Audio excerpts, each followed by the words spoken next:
Welcome to Career Tools. This week, Career Tools Conceptual Overview, Part 1. Here we go. Folks, this cast answers these questions. What are the principles underlying our Career Tools guidance? Why are these principles important to a successful career? And ultimately, of course, the big one, how do I put this guidance into practice? We're going to be in Chicago on June 22nd and 23rd with our Effective Manager and Effective Communicator conferences. We'll be hosting a small, socially distanced group, and we'd love to see your face in the crowd. If you've been waiting to see us in person, this is your chance. So sign up today at manager-tools.com/training. Okay, Wendy. So we have 650 weeks. Yes. That's like 7 years, right? Yes. That's what, yeah. 7 years. That's all? We only have no, that's not right. It's math. Don't ask me. 50 would go in. No. Of course it's not 7. I'm sorry. I apologize. At 50 it'd be 12. It'd be 13 years. That makes sense. Yeah. 50 goes into 600, right? Yeah. 12. A lot of times. Yeah. Good. Okay. We're finally going to take some time and explain the principles of career success, which underlie all of the Career Tools guidance. And there are plenty of casts that are career related and manager tools guidance for managers. You and I have known them all along. Mm-hmm. That's part of the reason I hired you so many years ago. And we have casts about these things, but we've never had a cast where we talked about our conceptual underpinnings. And in fact, I'm not sure we have one for manager tools either. No, not yet. Well, I guess we have results and retention, mm-hmm. right? Yeah. Yeah, we have that. But we didn't call it a cast about our underlying conceptual framework. Yeah. And so, folks, it's not surprising if you might have gleaned this stuff already.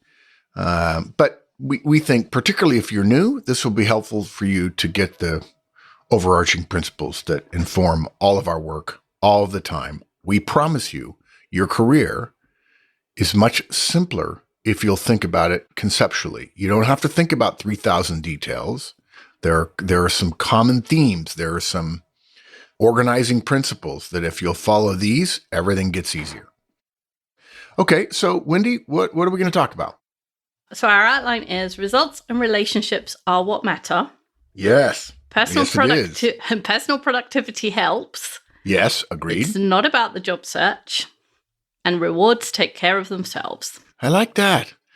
Okay, but when you say, I got to ask you a little advance notice here. It's not about the job search. I think for some people, that's important. Can you tell me a little bit about what we're going to get into there? I know we'll do it later, but what are you saying? It's not about the job search. I think it's a little bit like, when we say managing your time and people are like, oh, I've got my to-do list because there's something concrete and it's what's that word? Discrete and manageable. It's knowable. And so when people think about career, they think, oh, it's the job search. It's that changing jobs moment because it's discrete and knowable and understandable and I need doable. to master the transition. Yeah. Right. But it's not that. And the career it's everything. It is about the job search, but it's about so much more. And the job search is 3 months in every 3 years or 4 years. Yeah. Mm-hmm. And it's the other stuff that's as important, or if not more important. Yeah, good. Okay, good. That was helpful to me. Thank you. All right, good. So results and relationships are what matter. I remember when you and I were talking, one of the first times we talked, and we both said the same thing. Well, that's really easy. You got to get your job done and you got to know people. And then as it turns out, results and relationships alliterate, which is nice. Okay, so go into that in a little more detail.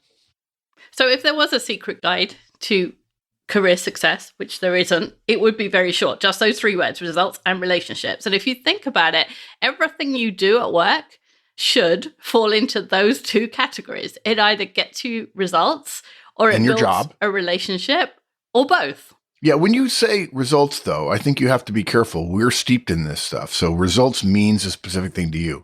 When you say results, what do you mean? I mean, a positive outcome against goals or targets or for the situation of the company in general. That was even better than what I was thinking. The verbiage I was going to use was job performance.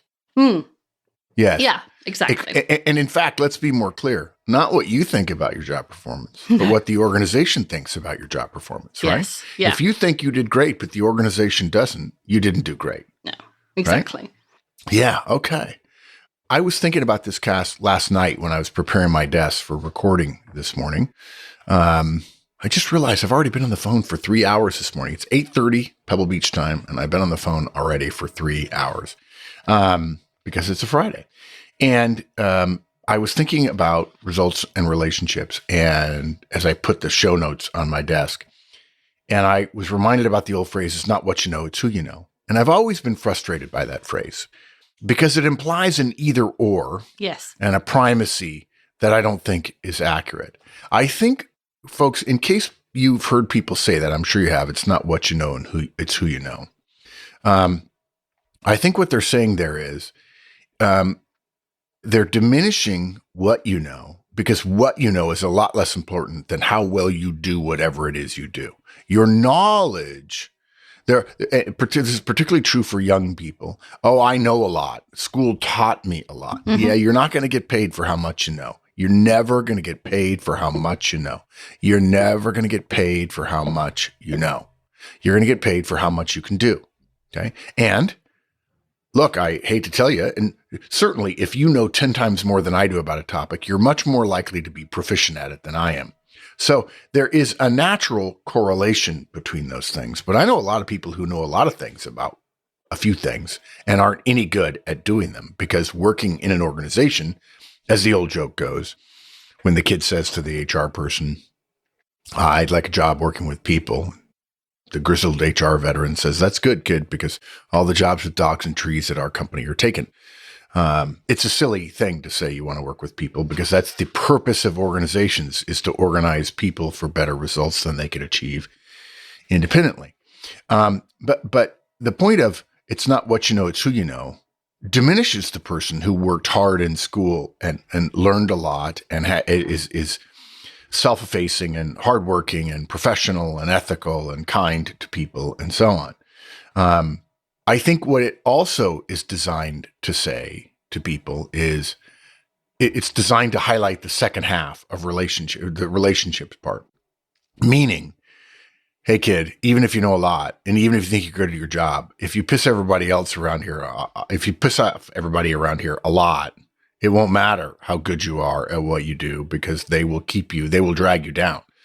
And so it's not actually true that it's not what you know, it's who you know. And there are people who, if you know them, they can help get you a job, but it won't matter. And they won't help you a second time if you don't do the job well. So it's both, it's results and relationships. But let's be clear. We put results first because results matter more. Yeah. If you have great relationships and have really bad results, the relationships won't save you. Yeah, they won't. They just won't because organizations exist to serve somebody outside the organization. And if you can't contribute, we'll find somebody else who can in a way that's more efficient, more effective, and ultimately more profitable for the organization. I like what you said here. You have a phrase in this paragraph in the show notes, which, by the way, if you're a licensee, you can go online and read. You don't have to listen to me talk about it or go off on my tangents, which I'm want to do quite frequently. You say the side effect is your career. And I think that's a great thing. I think a lot of young people today graduate from school, from high school, from technical school, from junior college, from college, and they're wanting to have a career. And I know that we have guidance. I think we've recently put out guidance about the whole myth of the lightning strike when it comes to careers. But people spend too much time thinking about their career. Yes, and thinking that there's some strategy that they're missing. Yes, there's a strategy and there's a connectivity to all these things and so on. But think about the people who are, let's say 40. I'm making that up. You know, I'm thinking about people who are listening to this who are younger and they're 20 years old, and then I'm 60, and then I'm thinking about the person in between us at 40. Think about what has happened in the last 20 years. Actually, in my case, I actually feel really fortunate that I've had so far a 40-year career. Now, obviously, the first 5 years of it was in the Army, but then Procter & Gamble and recruiting, and now Horseman & Company, and now Manager Tools. But I came along before email. Mm-hmm. Right? Oh, there was email in DARPA and at Berkeley and UCLA and Harvard Yep. and Penn, but not everywhere else. The ubiquity of professional email didn't happen until I was already in my career. So I've seen all of those things. Podcasting didn't exist. The internet didn't exist when I was at college. Yeah, it did. It did. Yeah, it's just not in the modern version. Yeah, not the internet as we know it. Yeah. Yeah. So the idea that you're going to have a career because you can predict the future, a la, The Graduate, and I have one word for you, plastics, is misleading. And so what we're recommending, what your comment about the side effect is your career to me means is I don't need to worry about that much in my career. I certainly don't need to worry about whether or not I made my gate at 5 years or 7 years or 9 years, because the gates are all changing all the time. And it used to be it took 7 years to make partner at an auditing firm, and now it takes 12. And that may be good or bad for you. It doesn't really matter. But the idea that when that next gate is completely changing. I remember there's some people who said, hey, I got to get my MBA as early as possible. And then Harvard started saying, you can't come here right after undergraduate degree. We won't allow it because you're an idiot. No offense. We were too. So yeah. So in other words, I stopped worrying about my career and I worry about my results and my relationships. That's the way to do it. Now, I would also say, guys, don't worry. Worry is like a rocking chair. Gives you something to do, but it doesn't get you anywhere. So don't worry. Act. Yes. Take a plan and act. Plan do what you and can act. do. Yes, exactly. Okay, sorry. I just took us on one of those million tangents I've done over the course of the last 16 years.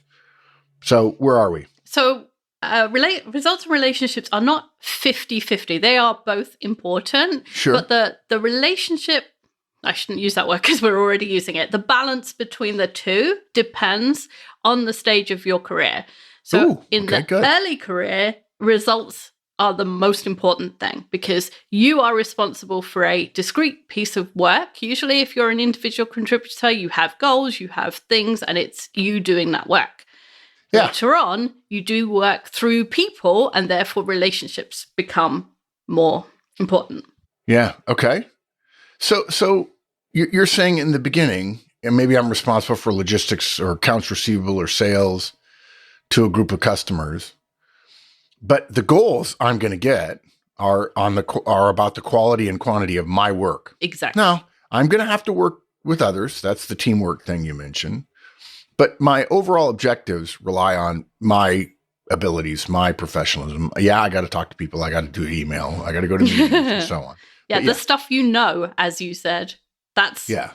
But surely you're not saying that relationships don't matter at this phase. No, the formula is always results and relationships, never one or the other. Yeah, okay. Good, and if you were smarter than we were, you would be building relationships from the moment you get to work and keeping them. Yeah. Because if I knew everybody who I've ever worked with still, I'd have a way better life. Well, I've said it before many times on Manager Tools. I'm sure I recorded some career tools with you where I said my single biggest career regret in my life was not knowing this when I graduated from the academy. Less than 900 people. Now I reacquaint myself with them, and we share a bond that is so incredible that had I done my job, and that would have meant calling on the phone back before email and so on, my Rolodex, which is also already I have a really pretty good Rolodex. But that said, it would be even better, no question. Yeah. Yeah. And like you said, even if you're only responsible for a segment of the work, a little piece of the work and your own goals, there's other people doing the same work, or there's people upstream related of you work, and downstream. Yeah. And relationships, good relationships with those people will make meeting your goals easier.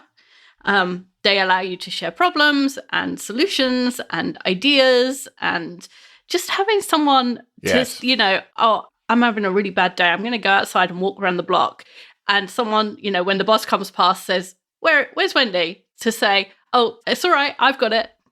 And just cover for you for 10 minutes. Yeah, exactly. Well, this is a good time to say something else too. So some people are listening going, well, of course other people are important. Actually, that's because you naturally think, if you're listening, that other people are important. There are an awful lot of people who say, no, I'm not really a people person. Full disclosure, guys, I'm not naturally a people person. I'm an engineer by schooling. Mike is an engineer by schooling. Neither one of us are natural people persons. My reputation in the Army was not a good people person. I was just really brutally efficient at my job. I had to become a people person when I went to Procter & Gamble and sold toothpaste for a living. And so I know the skills that are necessary for me to be effective with other people. But as I've said many times before, much to the derision, and people have came up to me and said, yeah, you're the guy who, I've said, my favorite thing to do is to play golf alone. Everyone else I know, they can't wait to get a game up. And they get a game up is get 2 or 3 guys and play with them. No desire. Now, I have friends and I do play golf with them, but no, really what I want to do is go out and play by myself. If somebody wants to join me, it's fine, but they do slow me down. We're speaking to those of you right now that aren't naturally interested in people. Yeah, Wendy's the same way, if you don't know. Wendy doesn't like people either. But we've learned how to be effective with people, and you will not be successful unless you learn how to be effective with people. And don't make the mistake that I and Mike both did, and that's part of the reason for Manager Tools and Career Tools, is we didn't want you to not have somebody to turn to teach you these lessons, because we didn't, and it was horrible. We hated it, and nobody knew, and we couldn't find anybody to help us.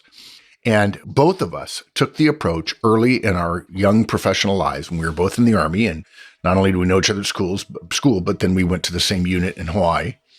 And we both said, to heck with politics. I'm not playing this politics stuff. I'm just going to do my job so well. Now, luckily for he and I both, we did our jobs incredibly well. We were very well regarded in that regard. But we both got bitten repeatedly because we, quote, wouldn't play politics, unquote. So when it comes to people, guys, you may be saying, I want to avoid the politics thing. You're not going to avoid politics until you die. So what we would suggest, and we have podcasts on this, and we encourage you to listen to them, don't play politics. Understand that politics are nothing more than relationship effects in the organization. And you cannot go through a career, you cannot go through increasing levels of complexity and seniority and pay and responsibility and power without understanding the effect of relationships. If you try to play the lone wolf, you'll always be the best individual contributor in the company, and it won't feel like a career. Okay, so you said that was in the beginning, but later it's different. It starts. It's kind of like a teeter-totter. Or exactly. Would you guys call them teeter-totters in Britain, seesaws. Or do you call them seesaws? Yeah, we call them both. I don't know. Maybe most kids now call them seesaws, and only old people like me call them teeter-totters. Okay. Yeah. So it is like a seesaw. So in the early stages, the results are heavier, and then gradually relationships become more and more important. Because a CIO doesn't actually go around the building and install updates on Microsoft Office in 500 machines. Didn't know that. Yeah. That's an incredibly insightful example you've just used, Wendy. Thank you. Even if the CIO goes to the CEO and the CEO says, "What have you done this month?" and the CIO says, "Well, we installed 500, Microsoft Offices in 2 hours and no downtime." And the CEO goes, "Awesome," But the CIO didn't actually do that. In fact, they might not actually know it's happening until someone reports it was needed to be done and it's been done. That the task is accomplished by the relationships that the CIO has with the VPs and the VPs have with the managers and so on. And, right down to the individual contributor who actually does the work. I would actually go a little further. I tell the story. I try to explain to folks when we're talking about this, when I get questions about careers and growth opportunities and going from manager to executive. And by the way, I should probably mention now that Executive Tools is finally starting up. We're recording our first Executive Tools cast in a couple of weeks from now, and it'll come out sometime after that. But when people talk to me about careers and becoming more senior, I say, look, you think that the higher you get in the organization, the more power you'll have. And you're technically right in terms of role power. But you actually, as well, because the universe is this way and Newton's law works everywhere, except I think really in really small subatomic particles. Newton's law basically says for every action, there's an equal and opposite reaction. If in fact we're going to give you more power, we're also going to give you more constraints. And the constraint that we give you is despite the fact that you have enormous power, if you're the vice president of sales of a company over the entire sales organization, you can snap your fingers. And, as the saying goes, as the story goes, I believe it's not apocryphal. I believe it's true. J. Edgar Hoover, the former FBI director in the U.S., once wrote in the margin of a letter that had been drafted. He had dictated a letter. His secretary had drafted it for him. And he didn't I think the margins were not justified and he wanted them justified because it was a formal letter. Mm-hmm. If you don't know what justified means, guys, it means that the right and left margins both are even. So there's spacing in between words to make the left and right even. That's called justified.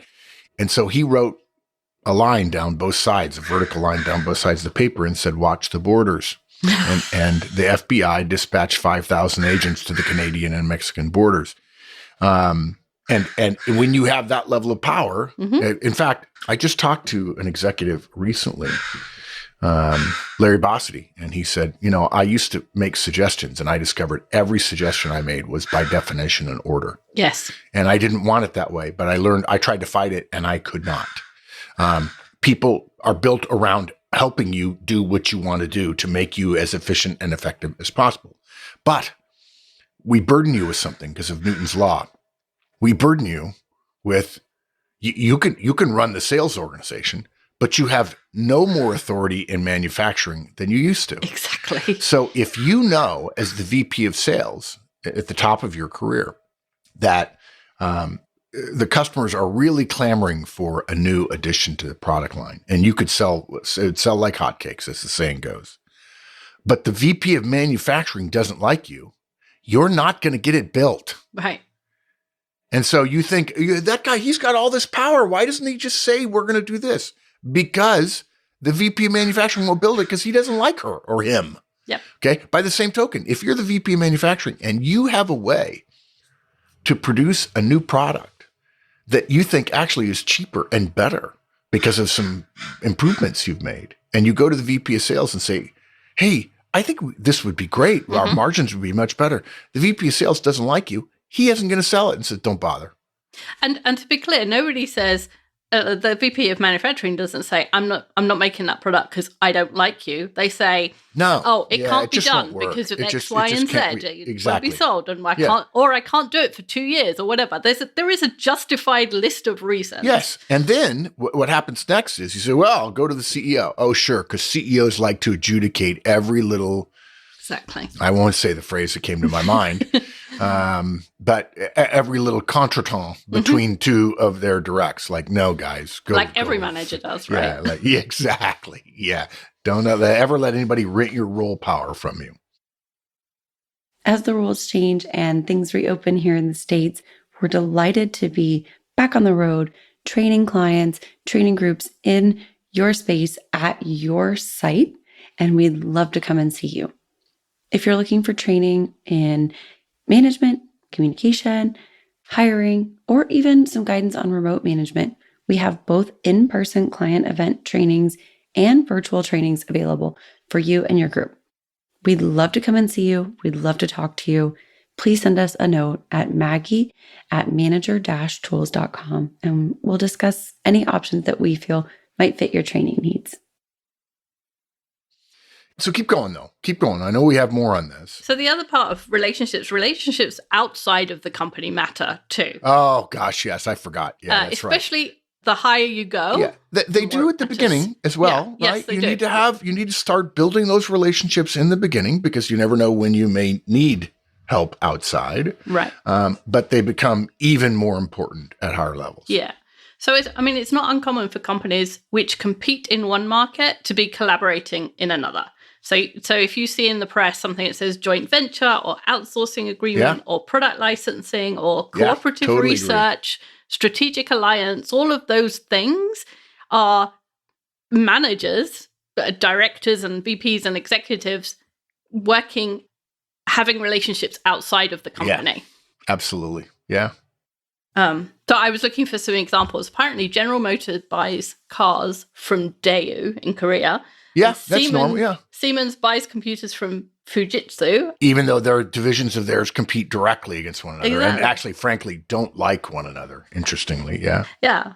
And if you're a CFO, you have relationships with money market companies and banks and government agencies and the press and financial experts and people in the stock exchange, all sorts of things where all of those relationships help. When I worked for BAE, I remember I worked with finance doing some recruitment for them, and they had this huge problem, which was where to park cash overnight. Yeah. Apparently, if you have that much cash, it's difficult to find a bank that will take it overnight, and or even for multiple nights. And literally, the only way they had somewhere to put that cash was the relationship the CFO had with someone at a bank. Yeah, we'll make an exception for you. We'll do something not off book for a bank, but we'll do something off process. Yeah, but what you're saying, we're talking about relationships mattering so much more. But that does not mean the results that comes at the expense of Yeah. So, you only need to look at I'm sure, whatever day you listen to this, you look in the Wall Street Journal, there is someone who is retiring or stepping back to spend more time with the family or exploring other options, which are all euphemisms for didn't get results, has been fired. Yeah. And by the way, they get a financial kiss on the cheek when we do that. Mm-hmm. Right? And we let them resign rather than fire them because we want to save face as the organization. Because if we let them get to be an executive, we've decided they can handle it. And then when they don't handle it, that reflects poorly on our decision. So we make them go away quietly. And they say, I just decided I'd had enough. Now, the story might come out later, but by then nobody's questioning our judgment. And results matter. And at high levels, the excuses don't matter. You could probably get away with excuses as an individual contributor for missing some of your goals some of the time. But, if you didn't get results as an executive, bad market doesn't matter. Bad advice. We hired you to run it in all weather. And COVID, no, we don't care. Doesn't matter. Don't care. No, sorry. Yeah. And when we say results, guys, let's be clear. It doesn't mean doing what you want. It doesn't always mean liking what you do or doing what you like. We mean knowing your goals and achieving your goals. And for many people, I would argue, Wendy, the goals thing is the problem. Mm-hmm. Their bosses, the managers are not doing their job. That's, folks, if you feel like you're spinning a lot of plates, your boss is not doing his or her job. And it's not completely your fault. Now, you need to do the best you can with what you have. You can't blame it on the organization and say, I'm clear. It's not my fault because you're going to be left holding the bag. But that's why manager tools exist, is to help managers be better so that individual contributors don't get screwed by bad management. But we mean knowing your goals, achieving your goals, and to do it in a way that doesn't damage relationships. I'll tell you another way to think about this in more modern terms. You don't get to achieve your goals at the expense of other people. It is not about you. What I'd like to say is that this is the equivalent of a sustainable career, to use modern language. There are pesticides and fertilizers you can use on a piece of land that will make it produce massive amounts of corn or wheat or whatever. And then the soil will have to lie fallow for 5 years.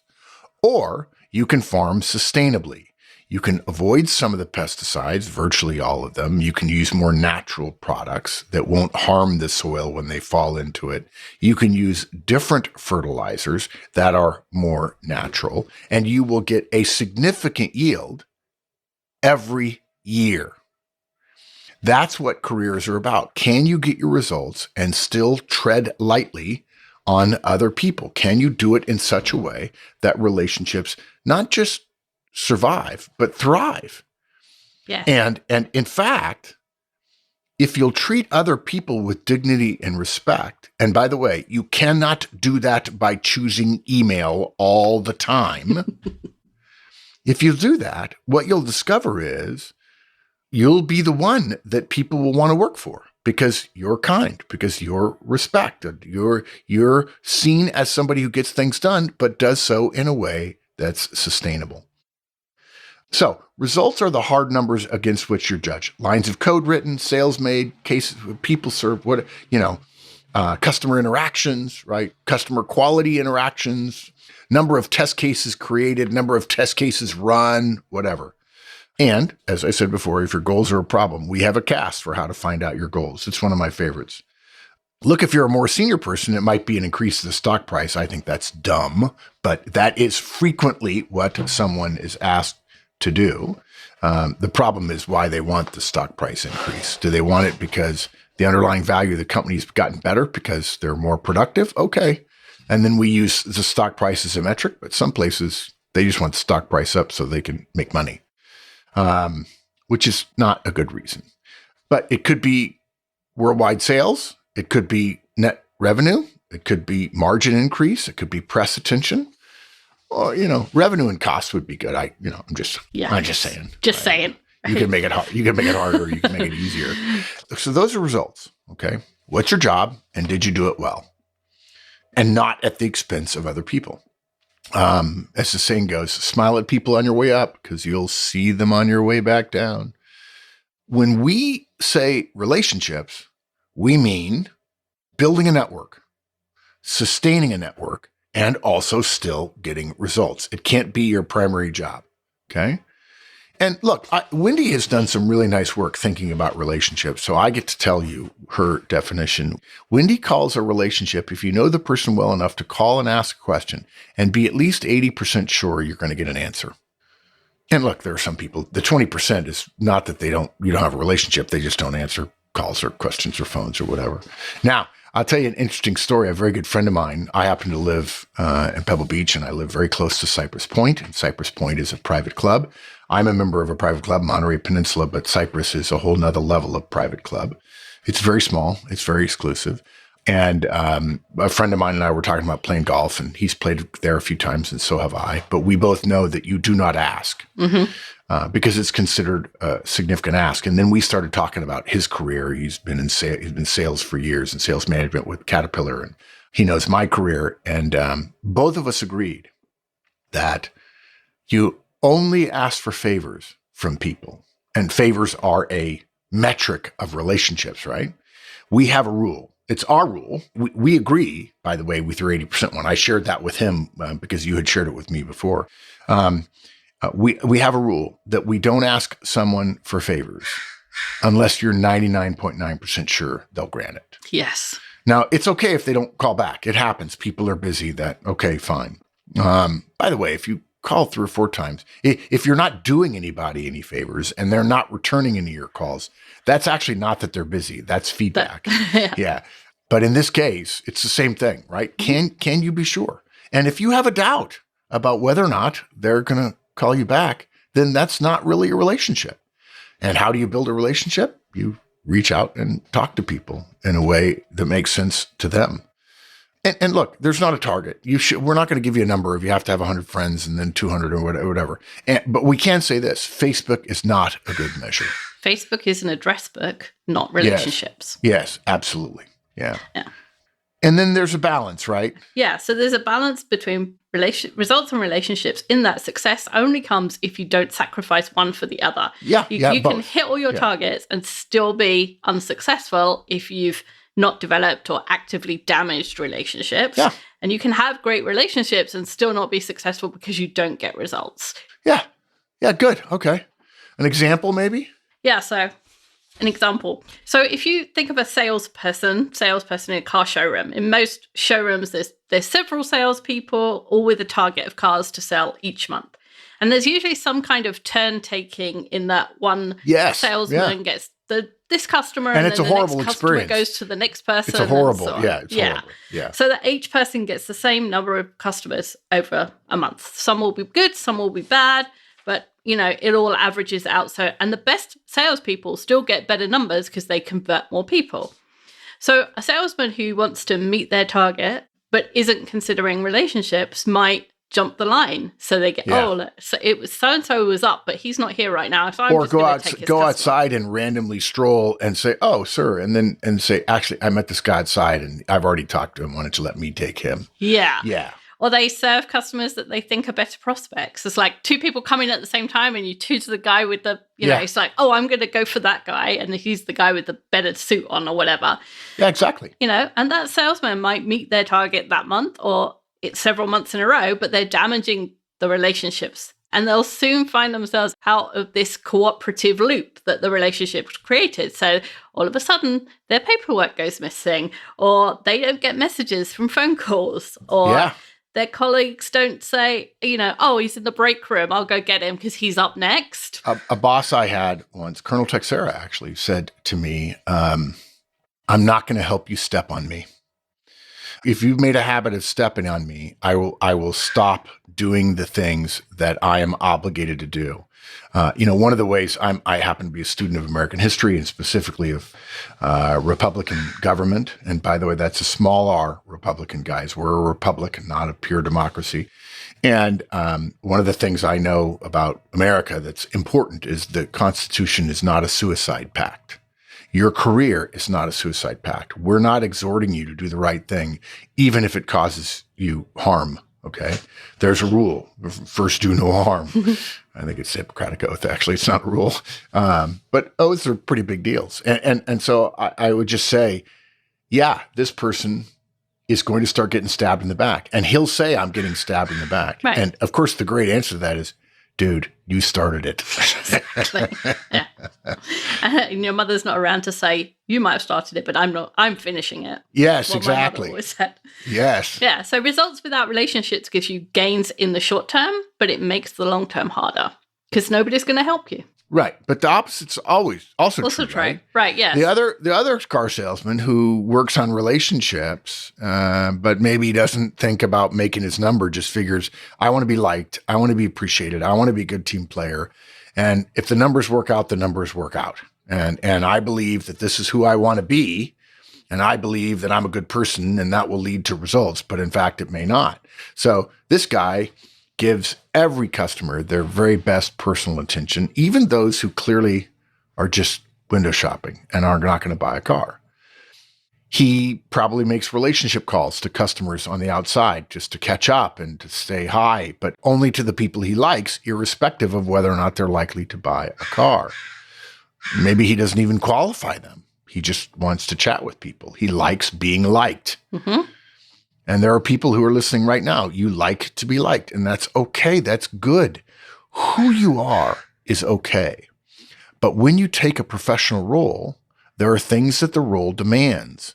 And you cannot say, I'm just going to be who I am. This is one of the problems I have with this idea of authenticity. I'm going to be authentic at work. The company doesn't care about your authenticity. It cares about your effectiveness. Now, I don't want you to become an inauthentic jerk in the goal of effectiveness. I want you to recognize that your authenticity needs to be bent and shaped to the benefit of the organization. That's why we're all here. We all don't get to be our own purely individual selves, in which case we might as well be not in the same company. Yeah. We may not have this, we oughtn't be aligned together because clearly we're not aligned. Everybody wants to be themselves. Yeah. And this guy is the guy who talks to everybody in all the departments of the dealership, and he's, families and football over the weekend and so on. And everybody says, oh, he's a great guy. But, And that but is he's not meeting his targets. He doesn't make his numbers, man. And in sales, it's like, yeah. And you might think, well, he's not making commissions. Well, maybe he's not making commissions because he's spending so much time on relationships. And if he were to spend a little bit of time on his results, the relationships would end up helping him later. People repeat buying because they just love the guy. He doesn't come across as a car salesman, for instance. Right. The problem is now the rest of the team has to work harder. Yes. Because this person is being authentically himself and just caring about the relationships piece. Yeah. So even though he actually cares so much about everyone else, he's letting them carry his weight. Yeah. Because the target is there for that dealership to have that much money or whatever. Yeah. And literally in trying to be himself, he's letting down people around him. And when you put it that way, it's like, oh, that's not what I meant. Yeah, we know. Yeah, we know. Yeah, exactly. But that was the result. So results and relationships are both important, always. Yeah, they just change. They change in relationship to one another. Good. Is this a good place to stop? I've been yammering on for quite a while now. Yeah, we could stop here and do the second part. Good. Folks, that's it for part 1. Come back for part 2. This is a cast we should have done a long time ago.